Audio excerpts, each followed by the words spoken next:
Imagine being arrested for painting your fence. Sounds ridiculous, right? But that's an actual law in some parts of the US.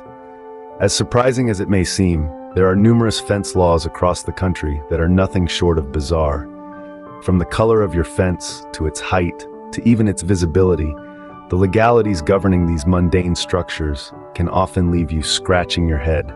So, buckle up and get ready for a roller coaster of legislative lunacy. Join us as we count down the top 5 most ridiculous fence laws in the US. At number 5, we have the Unpainted Fence Law from Piqua, Ohio. Now, you might be wondering, what could possibly be so peculiar about an unpainted fence? Well, buckle up because we're diving into the weird world of fence laws. In the charming town of Piqua, it is actually illegal to paint your fence. Yes, you heard it right.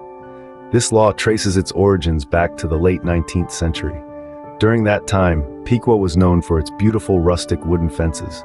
The town's residents took great pride in their unpainted wooden fences, considering them a symbol of their humble, hard-working roots.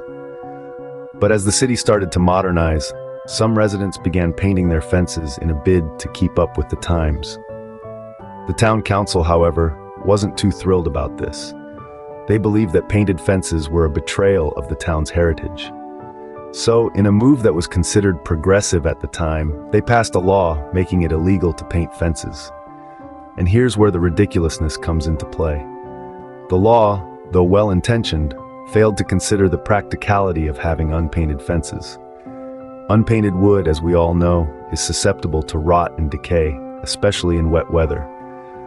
So by trying to preserve the town's heritage, the law was essentially making it harder for residents to maintain their properties. Fast forward to the present day, and the law is still on the books. But don't worry, the town's enforcement of this law is sporadic at best. It's more of a formality, really, a quirky nod to the town's history. But it does make you wonder, doesn't it? How many other laws out there are just as strange, if not stranger? So next time you're in Piqua, Ohio, and you see an unpainted fence, remember, it's not because of a lack of creativity or effort. It's simply the law. Yes, you heard that right. In Piqua, painting your fence could land you in trouble. Coming up at number 4 is the fence height law from San Francisco, California. Now, San Francisco is known for many things: its iconic Golden Gate Bridge, its vibrant culture, and of course, its unique laws. One such law is the regulation of fence heights within the city. This law stipulates that front yard fences should not exceed a height of 3 feet, while side and rear fences should not surpass 6 feet. Now you might be thinking, what's so ridiculous about that? Well, let's take a closer look. This law was initially implemented in the early 1900s, at a time when San Francisco was rapidly urbanizing. The intention was to prevent homeowners from building towering fences that could block sunlight and views for their neighbors. A noble cause, perhaps, but here's where it gets a bit absurd. The height of a fence is measured from the lowest point of the ground level. So if your property is on a slope, a 3-foot fence at the top of the slope could very well be a 10-foot fence at the bottom. Essentially, this law could force you to build a fence that slopes along with the terrain, creating a rather unusual and aesthetically displeasing sight.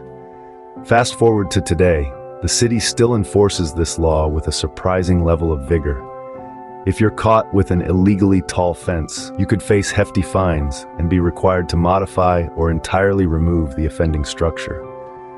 The law has even been used in neighborly disputes, with residents reporting each other's too tall fences to the authorities. So while the law may have had its merits a century ago, its rigid application in today's diverse and hilly cityscape of San Francisco has certainly earned it a spot on our list of most ridiculous laws. So, if you're in San Francisco, better keep your fences low. Are you enjoying these bizarre fence laws so far? Each one is more ridiculous than the last, isn't it? If you're as captivated by the absurdity as we are, make sure to subscribe to our channel for more fun content like this. Give this video a like, it really helps us out. Don't forget to comment with your thoughts on these laws and share the video with your friends. They need to know about these ludicrous laws too. Stay tuned for the top 3 most ridiculous fence laws in the US. At number 3, we have the Pink Fence Law from Fayette County, Georgia. Now this one is a colorful tale, quite literally. The law as it stands requires every fence in the county to be painted pink. Yes, you heard that right. Pink. Not your traditional white picket fence. Not a nice neutral brown, but vivid, eye-catching pink. The origins of this law date back to the mid-80s when a local resident, known for her fondness of flamingos, decided to paint her fence pink to match her beloved birds. This quirky act caught the attention of the local council, who, in a moment of whimsy, decided to pass a law making pink the official fence color of Fayette County. Now you may be thinking, that's ridiculous. Why would anyone enforce such a law? Well, the answer is as amusing as the law itself. Until today, this law is enforced, albeit with a pinch of humor. The local council maintains that the law is in place to celebrate the unique character of their community. However, the enforcement is more of a local joke rather than a strict legal requirement. Imagine driving through Fayette County, where every fence you see is a shade of pink. Some residents have embraced this law wholeheartedly, painting their fences in the most vibrant shades of pink. Others, however, have opted for a more subtle approach, choosing a pastel shade that's almost white. So is this law ridiculous? Absolutely. But it's also a testament to the unique and quirky character of Fayette County.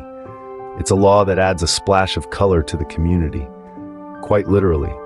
And while it's not strictly enforced, it's a law that certainly makes Fayette County stand out from the crowd. So next time you're in Georgia, why not take a drive through Fayette County and see the pink fences for yourself? And who knows, you might even be inspired to add a touch of pink to your own backyard. Yes, folks, pink is the new black in Fayette County.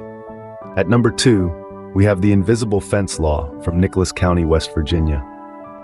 Now, when we say invisible, we aren't talking about some high-tech, Harry Potter-style invisibility cloak kind of fence.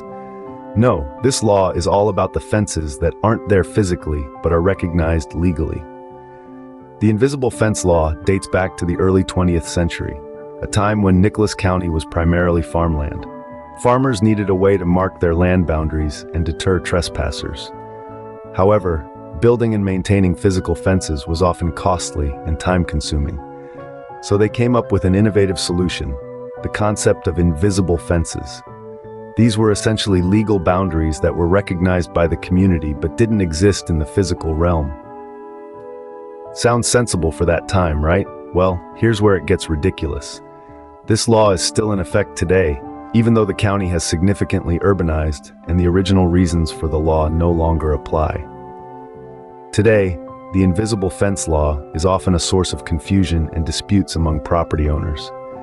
Imagine buying a beautiful piece of land, only to find out that there's an invisible fence cutting right through it. Or, picture this, you're mowing your lawn one sunny afternoon, and suddenly, you're trespassing because you've unknowingly crossed an invisible boundary. The enforcement of this law today is as baffling as the law itself. There are no physical markers, no signs, nothing to indicate where these invisible fences are.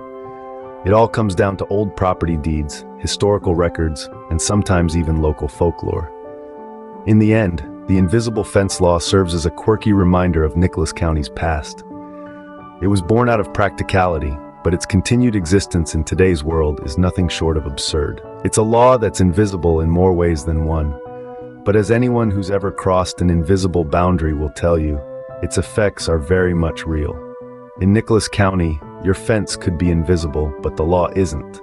And finally, the number one most ridiculous fence law in the US is the fence painting law from Turlock, California. Believe it or not, this law dictates that you can't paint a fence without your neighbor's approval. Yes, you heard right, your neighbor gets to decide. Originating from a time when neighborly disputes were settled over a cup of tea, this law now feels wildly out of place. Yet it's still enforced today, causing more disputes than it resolves. So, next time you're in Turlock, think twice before picking up that paintbrush. And there you have it, folks. The top 5 most ridiculous fence laws in the US. From the Unpainted Fence Law to the Fence Height Law, and let's not forget the Pink Fence Law, the Invisible Fence Law, and the Fence Painting Law. Truly, the world of fences is full of surprises. We hope you enjoyed this video. Don't forget to like, share, and subscribe for more interesting content.